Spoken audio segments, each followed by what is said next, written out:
அதிமுக பெரிய கட்சி, திமுக கிட்ட ஸ்டப் கொடுக்குற கட்சி, அந்த கட்சியே பயந்து போய் ஒதுங்குதுன்ற ஒரு பழி சொல்லும் இவங்க மேலே வருது. ஏற்கனவே எடப்பாடி பழனிசாமி தோல்வின்றதுனால இந்த பயத்தினால முடிவு எடுத்தாரா என்னன்னு தெரியல. அதிமுக பாஜக சேர வேண்டியது கட்டாயம்தான். அது நீங்கள் யார்கிட்ட சொல்லணும்? உங்களுக்கு முன்னாடி உட்காந்துருக்க அண்ணாமலைகிட்ட சொல்லியிருக்கணும். அப்போ நான் கேட்குறேன், நீங்கள் நினச்சதெல்லாம் பண்ணோன்னா எதுக்கு அது அதிமுக? அது பாஜகவாக இருக்கட்டுமே. டிடிவியை சேர்த்துங்க. டிடிவியும் சசிகலாவும் வெளியேற்றப்படுகிறார்கள். வெளியில் இருந்த ஓபிஎஸ் உள்ளே கொண்டு வரப்படுகிறார். ஆளுநரே கையை பிடித்து சேர்த்து வைக்கிறார். அதற்கு பிறகு ஓபிஎஸ்ஸை வச்சு உள்ளே இல்லாத குழப்பம்லாம் பண்ணுறாங்க. நீங்கள் தான் டிடிவியை வெளியேற்ற வைத்தீர்கள். அதே டிடிவியை நீங்கள் தான் 2021 கூட்டணிக்குள்ளே கொண்டு வான்றீங்க. அப்போ நீங்கள் போன்னு சொல்கிறதுக்கும் வான்னு சொல்கிறதுக்கும் ஒரு கட்சி தலைவர் ஓபிஎஸ் மாதிரி கம்னு இருப்பார்னா அது கரெக்டு. அங்கே இருக்கிறது எடப்பாடி பழனிசாமி. ஆனால் நான் கேட்குறேன், அதிமுக அதை செய்யணும்னு உங்களுக்குன்னு அதை பட்டம் எழுதி கொடுத்துருக்காங்களா? ஜெயலலிதா உங்களை ஒதுக்கி வச்சுட்டாங்க பாஜகவை. துக்ளக் ஆசிரியர் அப்படின்றதுக்காக இவர் ஆகிட முடியாது. சோ தான். அவருடைய ஒர்க்கெலாம் வேறு லெவல். வணக்கம் சார். வணக்கம்.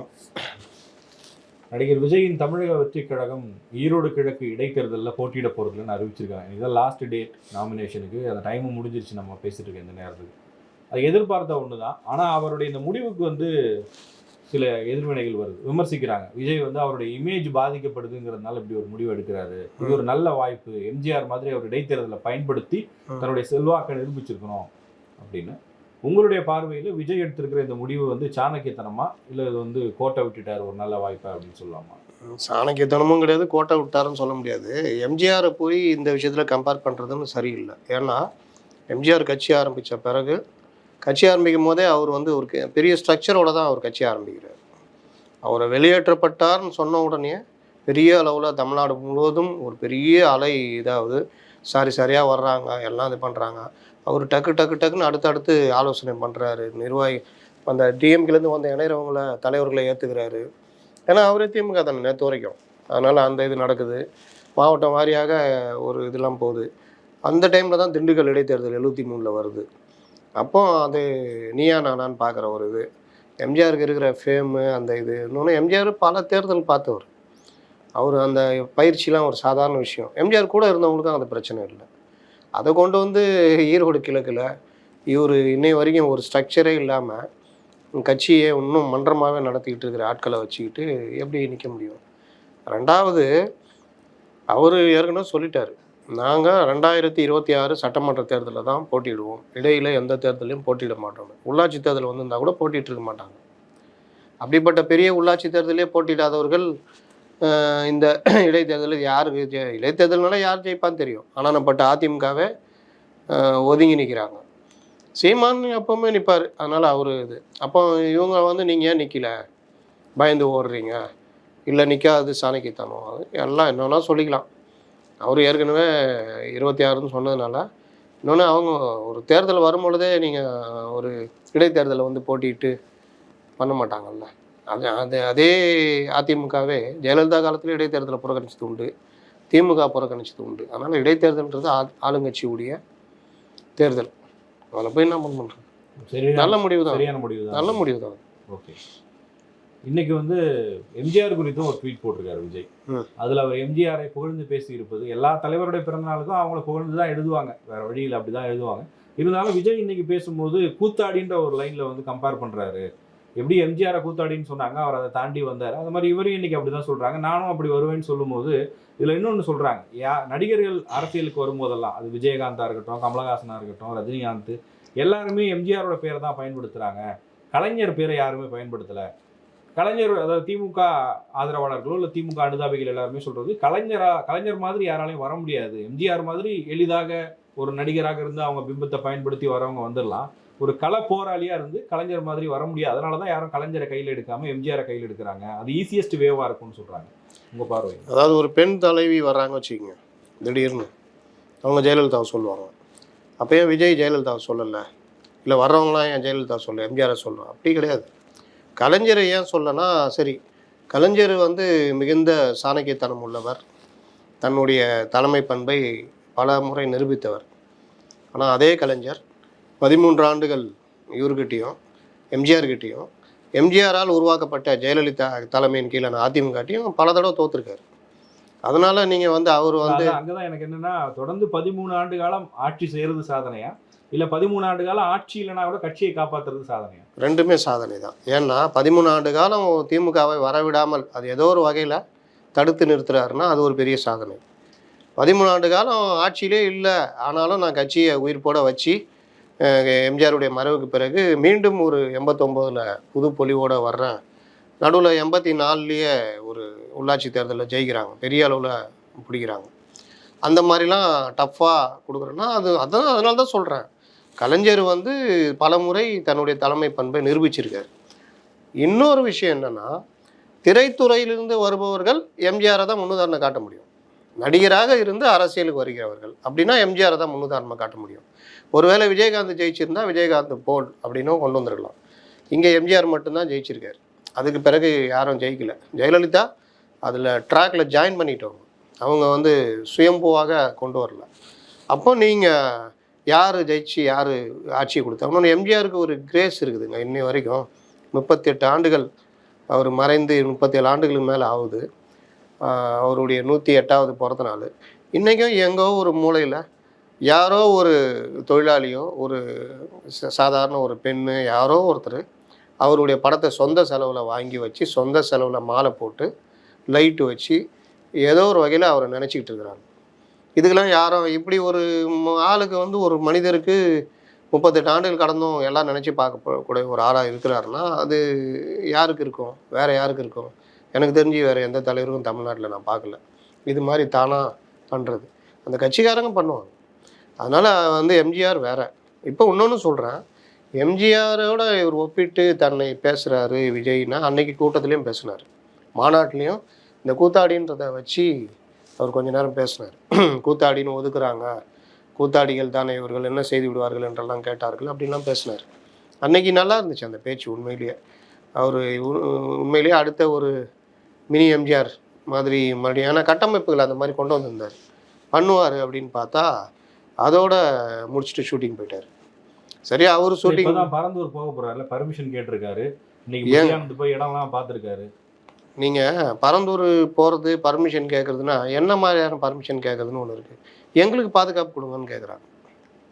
போலீஸ் பர்மிஷன் கேட்குறது வேறு, எங்களுக்கு பாதுகாப்பு கொடுங்கன்னு கேட்குறது வேறு. அப்படிலாம் எந்த எம்ஜிஆர்லாம் அந்த மாதிரி இருக்கும்ல. அதில் வந்து இப்போ எம்ஜிஆரை விடுவாங்க. எம்ஜிஆர் வந்தாருன்னா அண்ணா தான் பெரிய தலைவர். அவர் பேசுகிற கூட்டத்தில் எம்ஜிஆர் வந்தாருன்னா கூட்டமே இதாகிடுவாங்க. நான் முடிச்சா பிறகு வாயிலாட்டி ஆரம்பிக்கிறது முன்னாடி வான்னு அண்ணா சொன்னதாக சொல்லுவாங்க. அப்படிப்பட்ட எம்ஜிஆர். ஆனால் அவரெலாம் அந்த மாதிரிலாம் இல்லை. அவர் வாட்டில் போனார் வந்தார். நம்ம அதுக்குள்ளே போவேணாம், பரந்தூர் போகிறதுக்குள்ளெலாம் போவேணாம். இப்போ நம்ம பேசுகிறது ஒரு 4 மாதம் ஆகப்போகுது. கட்சியை வந்து ஸ்ட்ராங் பண்ணுறதுக்கான அந்த கட்டமைப்பை சரி பண்ணுறதுக்கான ஒர்க்கை இன்னும் ஸ்டார்ட் பண்ணல. கட்சிக்குள்ளே அடுத்தடுத்து பெரிய விஷயங்கள் ரெண்டு ஆடியோக்கள் வந்துடுச்சு. அந்த ஆடியோக்கள் விவகாரத்தில் என்ன விஷயன்றத உண்டு இல்லை. இப்போ எச் ராஜா ஒரு கடிதம் எழுதுனதான் நட்டாக்குன்னு போட்டிருக்காங்க, விளக்கம் கொடுத்துட்டு உடனே அது ஃபேக்குன்னு விளக்கம் கொடுக்குறாரு. அப்படி கொடுத்தா யாரும் எடுத்தும் போட மாட்டாங்க, சரி இது ஃபேக்குன்னு ஏற்றுக்குவாங்க. அப்போ இந்த ஆடியோ பொய்யான ஆடியோ, இட்டுக்கட்டப்பட்ட ஆடியோ, தாவேக்காக்குள்ளே குழப்பம் விளைவிக்கிறதுக்காக யார் பண்ணுறாங்கன்னு மக்களுக்கே தெரியுன்ற மாதிரிலாம் அதெல்லாம் வேறு. அந்த மாதிரி ஏதாவது அறிக்கை விட்டிங்களா, ஏதாவது சொன்னீங்கன்னா ஓகே. இது வரைக்கும் அப்படியே மௌனமாக இருக்காங்க. சரி அது ஆடியோ உண்மைன்னா சம்மந்தப்பட்டவங்க மேலே நடவடிக்கை எடுக்கணும், அதுவும் இல்லை. சரி இந்த விஷயங்கள்லாம் இப்படி போய்கிட்டு இருக்குது, கட்சி ஏதாவது கொஞ்சம் ஸ்பீடப் பண்ணுவோம் அப்படின்னு பார்த்தா அதுவும் இல்லை. அது சேம் அதே மாதிரி தான் இருக்குது. அப்போது இதெல்லாம் ஏன் இந்த பிரச்சனைனா, இன்னும் 1 வருஷம்தான் தேர்தலுக்கு இருக்குன்ற நிலைமையினால தான் எல்லாருமே இவ்வளோ அவசரப்படுறாங்க. இன்னும் 3 வருஷம் இருக்குதுன்னா நீங்கள் மொல்லமாக வாங்க, ஒன்றும் பிரச்சனை இல்லை, நீங்கள் பண்ணிக்கங்க அப்படின்ட்டுருவாங்க. அப்போ 1 வருஷம் இருக்கும்பொழுது நீங்கள் இந்த மாதிரி விவகாரத்துலேயே நீங்கள் ஸ்பீடப் பண்ணலன்னா இன்னும் தேர்தலில் எப்படி நிற்க போகிறோம்? பூத்து கமிட்டி மீட்டிங்கு, அடுத்து தேர்தலில் 234 தொகுதி தனியாக நிற்கிறேன்னா அதுக்கு என்ன ஏற்பாடு இல்லை, தனியாக நிற்கலை என்ன பண்ணணும்னா அது கூட்டணி பேச்சுவார்த்தைகள் என்ன, இந்த மாதிரி விஷயங்கள்லாம் இருக்குது. அதனால் பரந்தூர் போகிறதே 4-5 நாள் 10 நாளாக பேசிகிட்டு இருக்கிறாங்க. அதனால் 3 தொகுதி 3 இடம் தேர்ந்தெடுத்தார். இப்போ பரந்தூர் கேட்டிருக்காரு. போலீஸ் பர்மிஷன் இல்லைனா என்ன பண்ணுவார்? நான் கேட்குறேன். பர்மிஷன் இல்லைனா பர்மிஷன் கொடுக்கல அதனால் போகலன்னு சொல்லுவாரா? தடையை மீறி போய் தானே ஆகணும். இப்போ எல்லாரும் இது வரைக்கும் சீமான் போயிருக்காரு, வேல்முருகன், அன்புமணி ராமதாஸ்லாம் போயிருக்காங்க. எல்லாருமே தடையை மீறி தான் போயிருக்காங்க. வழக்கு பதிவு அவ்வளோதான். அந்த ஒர்க்கை பண்ணால் உண்மையிலேயே வேகம் எடுக்க ஆரம்பிச்சிட்டார் அப்படின்னு சொல்லலாம். ஏன்னா ஒரு அரசியல் கட்சி தலைவராக வந்துட்டா அவர் மேலே வழக்கு இல்லைன்னா தான் அசிங்கம். இப்போ அண்ணாமலைலாம் இருக்காருன்னா அவர் மேலே ஒரு 100 சில்லற 150 வழக்கு மேலே இருக்கு போல். இவர் சீமானே சொல்கிறார், என் மேலே 300க்கு மேலே வழக்கு இருக்குது, இன்னும் கூட போட்டுக்கோ அப்படின்றாரு. எல்லா தலைவர்கள் மேலேயும் வழக்கு இருக்கும். அடுத்த ஆட்சி வரும்பொழுது அந்த வழக்குகள் ஒன்றும் இல்லாமல் போகும். அது ஒரு பதிவு பண்ணி வச்சுக்கிறது தானே. அப்போ அந்த மாதிரி விஷயங்களுக்கெல்லாம் கூட நான் பயப்படுவேன். பர்மிஷன் கொடுத்தா தான் போவேன். பர்மிஷன் கொடுத்தும் எனக்கும் பாதுகாப்பு கேட்பேன். அந்த பாதுகாப்பு இருந்தால் தான் போவோம்னா அதெல்லாம் நீங்கள் உங்களுடைய தொண்டர்கள் மற்றவங்களை வச்சுக்கணும். நீங்கள் நெருங்க மக்கள் வந்து உங்களுக்கான பாதுகாப்பு மக்களே கேடயமாக மாறிடுவோம். அதனால் இவர் வந்து அந்த விஷயங்கள்லாம் பரிசீலித்தால் நல்லாயிருக்கும். அடுத்தது சமீபத்தில் துக்ளக்கோடைய ஆண்டு விழாவில் அதனுடைய ஆசிரியர் குருமூர்த்தி பேசின விஷயமும் இப்போ அரசியல் களத்தில் விவாத பொருளாக மாறி இருக்கு. அதிமுக பாஜக கூட்டணி அப்படிங்கிறத பற்றி அவர் பேசுகிறாரு. அது அமையணும் தான் நினைக்கிறோம். ஆனால் எடப்பாடி பழனிசாமி மாதிரி தலைவரெல்லாம் வச்சுட்டு என்ன பண்ணுறது? நான் ஏற்கனவே அவரை சந்தித்து பேசினப்போ கூட இந்த மாதிரி வாங்க பேசலாம், இன்னொரு 10-12 சீட் எக்ஸ்ட்ரா கொடுத்தா திமுக வந்து மைனாரிட்டி கவர்மெண்ட் ஆகிடுவாங்க அப்படின்லாம் கூட நான் சொன்னேன். ஆனால் அவர் கேட்கல. இப்படிப்பட்ட தலைவர்களை வச்சுட்டு என்ன பண்ணுறதுன்னு ஒரு விஷயத்த பேசுகிறாரு. உங்கள் பார்வை? அதாவது நான் ஒரு 2-3 இதில் சொன்னேன். துக்ளக் ஆசிரியர் அப்படின்றதுக்காக இவர் ஷோ ஆகிட முடியாது. ஷோ தான். அவருடைய ஒர்க்கெலாம் வந்து வேறு லெவல். நீங்கள் 96 எலெக்ஷன்லையும் சரி, 2011 எலெக்ஷனும் சரி, இடையில் ரஜினிக்கு ஆலோசனை, இன்னும் கலைஞரோ ஜெயலலிதாவோ தனிப்பட்ட முறையில் கேட்குற ஆலோசனைகள் சொல்கிறது, அவர்கள் பேசின விஷயங்களை வெளியில் பொது வெளியில் சொல்லாமல் இருப்பது, விமர்சனன்றது சட்டையர் பண்ணுவார், விமர்சனமாக இருக்கும். யாரையும் தரம் தாழ்ந்து கலைஞர்கள்லாம் ஒன்றுமே நாலேஜ் இல்லைங்க அப்படின்னு பேச மாட்டார். ஜெயலலிதா அப்படி பேச மாட்டார். யாரையுமே அந்த மாதிரி பேசுறதில்லை. அதில் ஒரு சட்டையர் இருக்கும், அவ்வளோதான். அப்படிப்பட்ட இது பாஜக ஆதரவாளர், ஆர்எஸ்எஸ் உடைய இது உள்ளவர் தான். ஆனால் எங்கேயுமே இதுதான் சிறப்புன்னு பேசினதே கிடையாது அவர். நான் நினைக்கிறேன் பாஜக இங்கே வரணும்னு. ஆனால் இங்கே அதுக்கான வேலையே இல்லையே. அப்போது 2 பேரில் ஒருத்தரை பார்க்கும் பொழுது ஜெயலலிதா பெட்டராக தெரியுறாங்க. அதனால தான் நான் ஜெயலலிதா ஆதரிக்கிறேன் இப்படிலாம் அவர் சொல்லியிருக்காரு. தன்னுடைய மேடையில் மாற்றுக் கட்சியினர்ன்றதை விட இஸ்லாமிய இயக்க சேர்ந்த தலைவர்களை, இடதுசாரி தலைவர்களை ஏற்றி அவர்கள் பேச வச்சு, அந்த பேச்சுக்கு வரும்போது எதிர்ப்பு வரும்பொழுது மாற்று கருத்துக்களை கேட்க இஷ்டம் இல்லாதவங்க துக்ளக் வாசலில் இருக்க முடியாது. அவங்களுக்கு இந்த இடத்துல இடம் இல்லை, தாராளமாக வெளியே போகலாம். இவர்கள் நம் விருந்தினர்கள் அவங்களுக்குரிய மரியாதையை நம்ம கொடுக்கணும் அப்படின்னு சொல்லி அந்த இடத்தையே நிசப்தமாக்கணும். அவர் அப்படிப்பட்ட ஷோ. அவருக்கு பிறகு இவர் அந்த இடத்துக்கு வராரு. ஓகே, இவருக்குன்னு ஒரு இது இருக்குது. அதுக்காக இவர் தகுதி இல்லாதெல்லாம் சொல்ல முடியாது. ஆனால் இவர் தன்னை ஷோவாக நினைத்து கொண்டு ஒரு பெரிய கட்சி அது. நீங்கள் வேணால் அகில இந்திய லெவலில் ஒரு பெரிய கட்சியாக இருக்கலாம். ஆனால் நீங்கள் அந்த கட்சியிலும் இருக்கிறீங்களா இல்லைன்னு தெரியாது. ஆனால் தன்னை ஒரு பெரிய ஒரு அரசியல் நிபுணராக கருதி கொண்டு அதிமுக பற்றி பேசுவது. சரி, 10-15 சீட்டு அதிகமாக கொடுத்திருந்தால் ஜெயித்திருக்கலாம் என்பது நம்மளே பல தடவை பேசியிருக்கோம். டிடிவி தினகரன் மட்டும் இவர் கொஞ்சம் கூட்டணிகளை கொண்டு வந்திருந்தாருன்னா ஒரு 20 சீட்டு வரைக்கும் வென்றிருக்கலாம். நம்ம பல முறை பதிவு பண்ணியிருக்கோம். அது உண்மை. ஆனால் நான் கேட்குறேன், அதிமுக அதை செய்யணும்னு உங்களுக்குன்னு அதை பட்டம் எழுதி கொடுத்துருக்காங்களா? ஜெயலலிதா உங்களை ஒதுக்கி வச்சுட்டாங்க பாஜகவை. அதற்கு பிறகு ஜெயலலிதா மறைவுக்கு பிறகு இந்த பிரச்சனை இல்லை, இவங்க சசிகலா சிறைக்கு போகிறாங்க, ஓபிஎஸ் நீக்கப்படுகிறார். அதற்கு பிறகு எடப்பாடி தலைமையில் ஆட்சி வருது. அந்த ஆட்சிக்கு ஒரு அழுத்தம் கொடுக்கப்படுகிறது. டிடிவியும் சசிகலாவும் வெளியேற்றப்படுகிறார்கள்.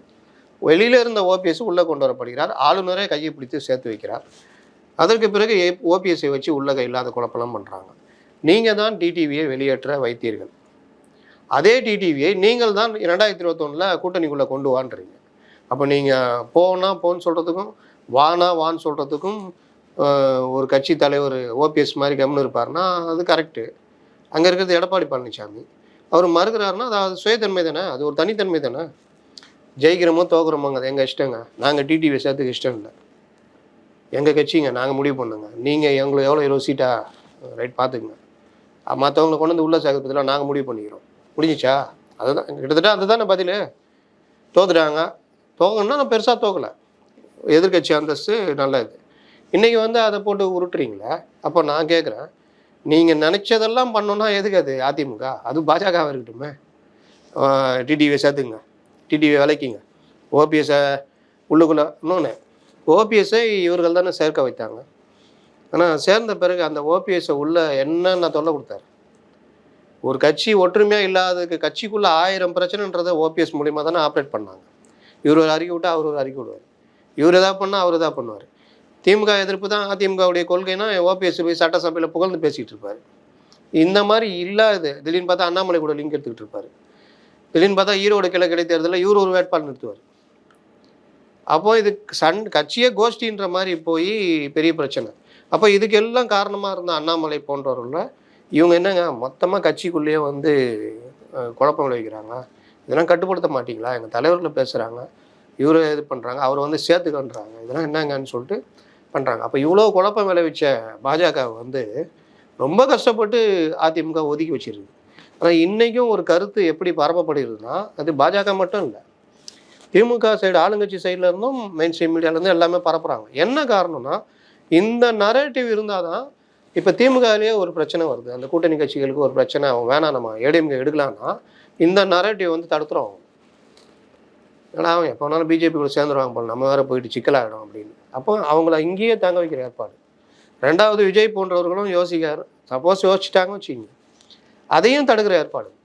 அப்போ உனக்கு எந்த ஆப்ஷனும் இல்லை, எங்களோட மட்டும் தான் நீ சேர்ந்து ஆகணும் அப்படின்றது. இன்னொன்று ஒரு கருத்து என்ன வைக்கப்படுது, ரெட்டையில் பிடிங்கிடுவாங்க, பிடுங்கி ஓபிஎஸ்ட்டை கொடுத்துருவாங்க. என்னங்க தேர்தல் ஆணையம் உச்சநீதிமன்ற தீர்ப்புகள் எதுவுமே இல்லையா? 2000 இருக்கு, ஆனா அதெல்லாம் காத்தில் பறக்க விடப்பட்டது நம்மளே பார்த்துருக்கோம். பறக்க விடப்படலாம். எப்படின்னா பெரிய விஷயங்கள் எல்லாம் பண்ண முடியாது, நீங்கள் ஓரளவுக்கு பண்ணலாம். 2000 பொதுக்குழு உறுப்பினர்கள், 66 சட்டமன்ற உறுப்பினர்கள், அதில் 60க்கும் மேற்பட்ட சட்டமன்ற உறுப்பினர்கள், ராஜ்யசபா எம்பிக்கள் எல்லாரும் ஒரு சைடு நிற்கிறாங்க. முன்னாள் அமைச்சர்கள், இன்னாள் அமைச்சர்கள், மாவட்ட செயலாளர்கள் எல்லாம் ஒரு சைடு நிற்கிறாங்க. ஒரு சில 10 பொதுக்குழு உறுப்பினர்கள், 2-3 இது எம்எல்ஏக்கள், ஒரே ஒரு எம்பி அவர் சண்டை போடுவாங்கன்னா அந்த தர்மர் இருக்காங்க. இவரை வந்து நீங்கள் அவர் பார்த்தீங்கன்னா ஒன்றும் இல்லாமல் போய் ஒரு பலாப்பழ சின்னத்தில் சுயேட்சையாக நிற்கிற லெவல் போயிட்டார். இவர் அமமுகன்னு வெளியில் போனார், அந்த எம்எல்ஏக்கள் கை விட்டு போனாங்க. அதுக்கப்புறம் செலவு பண்ணுறதுல பிரச்சனை வந்து வெற்றிவேல் வெளியே வந்தார், செந்தில் பாலாஜி வெளியே வந்தார், பலரும் வெளியில் வந்துட்டாங்க. இன்றைக்கும் அங்கங்கே அப்படியே வந்துக்கிட்டு இருக்கிறாங்க. ரைட், அவர் ஒரு கட்சி நடத்திக்கிட்டு இருக்கார். இப்போ இவங்கெல்லாம் அதிமுகவில் பெரிய வலுவான தலைவர்கள், இவ்வளோ பெரிய மாநாடு நடத்தி அதை உச்சநீதிமன்றமும் அங்கீகரித்து, தேர்தல் ஆணையமும் அங்கீகரித்து, மீண்டும் மீண்டும் வழக்கு போய் மீண்டும் மீண்டும் உச்சநீதிமன்றம் அது கரெக்டு தான், நீங்கள் நீக்கப்பட்டது கரெக்டு தான், நீங்கள் இனிமேல் இதெல்லாம் பயன்படுத்தக்கூடாதுன்னு சொல்லியும் இன்னமும் அதே இது இவர்கள் தான் தலைவர்கள்னா, அப்போ இது வந்து வம்பு இருக்கிற கதை தானே. திருப்பி திருப்பி ஒன்றும் இல்லைன்னு ஒரு கருத்தை திருப்பி திருப்பி பதிவு வைக்கிறாங்க. இப்போ இவர், நான் இப்போ இதுதான் வர்றேன், ஷோ இப்படி பேச மாட்டார், ஷோ என்ன இதுவோ அதை பேசுவார். அப்போது இல்லாத ஒன்றை மறுபடியும் ஒன்று உருவாக்குறாங்க. அப்போ இன்னொன்று இவர் என்ன சொல்கிறாரு, அதிமுக பாஜக சேர வேண்டியது கட்டாயம்தான். அது நீங்கள் யார்கிட்ட சொல்லணும்? உங்களுக்கு முன்னாடி உட்காந்துருக்க அண்ணாமலைகிட்டலாம் சொல்லியிருக்கணும். அண்ணாமலை நீங்கள் இன்னொன்று சொல்கிறீங்கல்ல, சிலர் கட்சி நலனை விட தனிப்பட்ட நலனை, யார் சேர்ந்தால் லாபம் நஷ்டம் பார்த்து செயல்படுகிறார்கள். இது போன்ற மனிதர்கள் பல கட்சியில் இருக்கிறார்கள், பாஜகவுக்குள்ளும் இருக்கிறார்கள். இவர்கள் கட்சியுடைய இதை பார்த்துருக்கணும் சொல்கிறாரா? இது யார் சொல்கிறாரு? அண்ணாமலை தானே, வேற யாரு? நான் எச் ராஜாவையா சொல்ல முடியும், இல்லை தமிழிசை சொல்ல முடியுமா? யாருங்க கூட்டணி உடைச்சது? திரும்ப திரும்ப இவங்க பேசிக்கிட்டே இருக்கிறாங்க, என்னங்க இந்த மாதிரி பேசுகிறாரு, சரி பண்ணுங்கன்றாங்க. திரும்ப திரும்ப கட்சிக்குள்ள ரெபல் டீமை வந்து இவர் ஆதரிச்சுக்கிட்டே இருக்காரு. ஓபிஎஸ் ஆதரிக்கிறாரு, டிடிவி கீழே கட்சி வருன்றாரு, இவர் வார்டில் ஒரு இஷ்டத்துக்கு பேசிகிட்டு இருக்காரு. ஜெயலலிதா வந்து தண்டிக்கப்பட்ட குற்றவாளின்றாரு, என் மனைவி அவங்களோட 1000 மடங்கு இதுன்றாரு, அண்ணாவை பற்றி சொல்கிறாரு, அதிமுக ஊழல் பட்டியலிருந்து சேர்த்து நான் வெளியிடுவேன்றாரு. இது எல்லாமே திருப்பி திருப்பி பார்த்தீங்கன்னா கூட்டணிக்குள்ளே குண்டு வைக்கிற கதை தான்.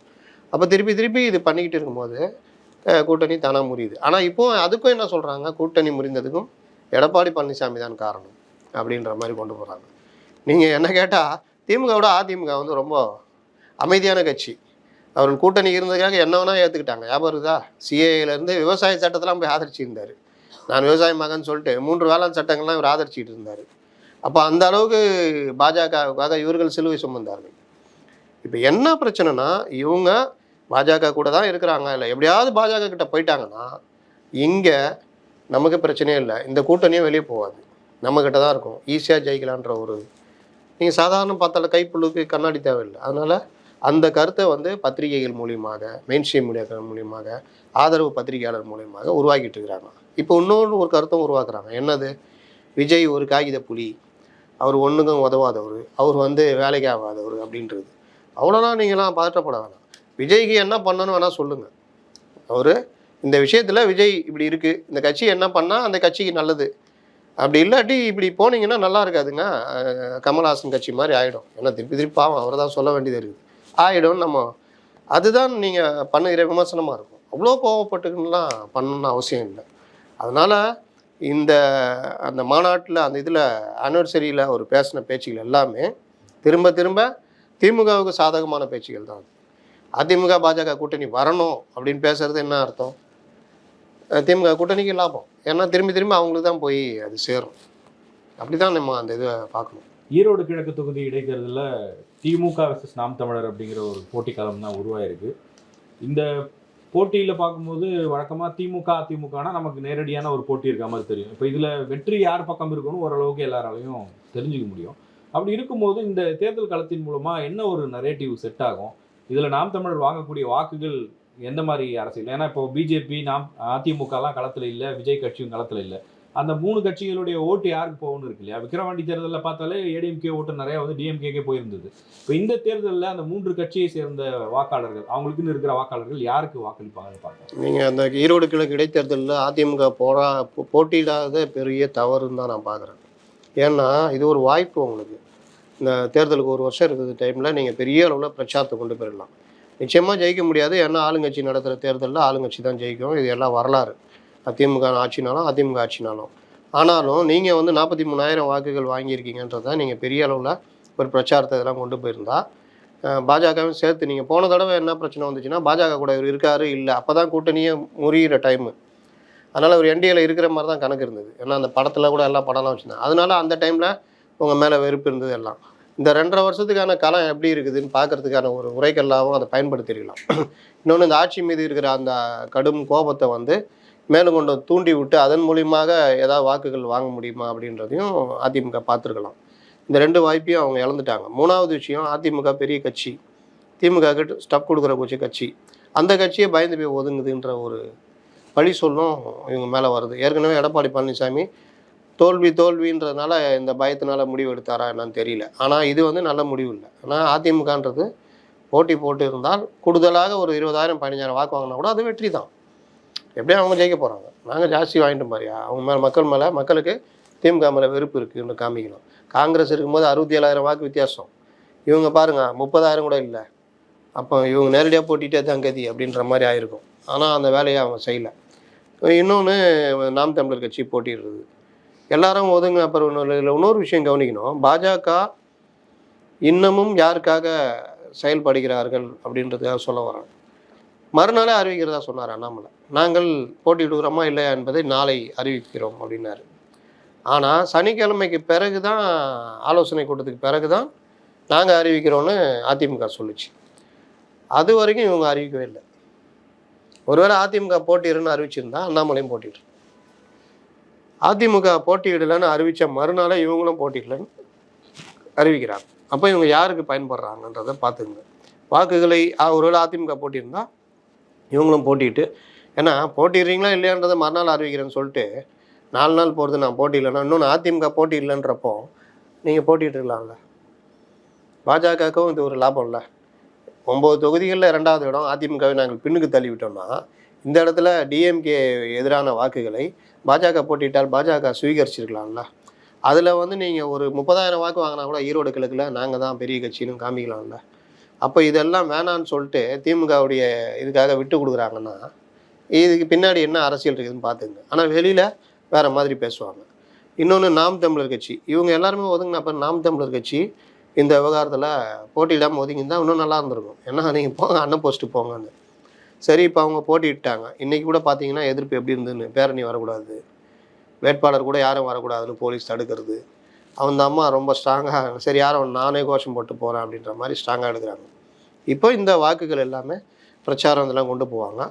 இதில் எவ்வளோ வாக்குகள் வாங்கினாலும் எல்லாருடைய பார்வை எப்படி இருக்குன்னா, அதிமுக போட்டி இல்லை, மற்ற யாரும் போட்டி இல்லை, இவங்க மட்டும் நின்னாங்க, அதனால் எல்லா வாக்குகளும் இவங்களுக்கு விழுந்துச்சு. அப்படி தான் வருமே தவிர நாம் தமிழர் கட்சி தனித்து இவ்வளோ வாக்குகளை வாங்கிச்சு அப்படின்னு வராது. அதனால் அது போட்டி இல்லை மைனஸும் இல்லைன்னு சொல்லலாமா? அப்படி தான் வச்சுக்கலாம். ஏன்னா அது பெரிய எதிர்பார்ப்பு யாருக்குமே இருக்காது. யாரை கேட்டாலும் இப்போவே முடிவு சொல்லிடுவாங்க.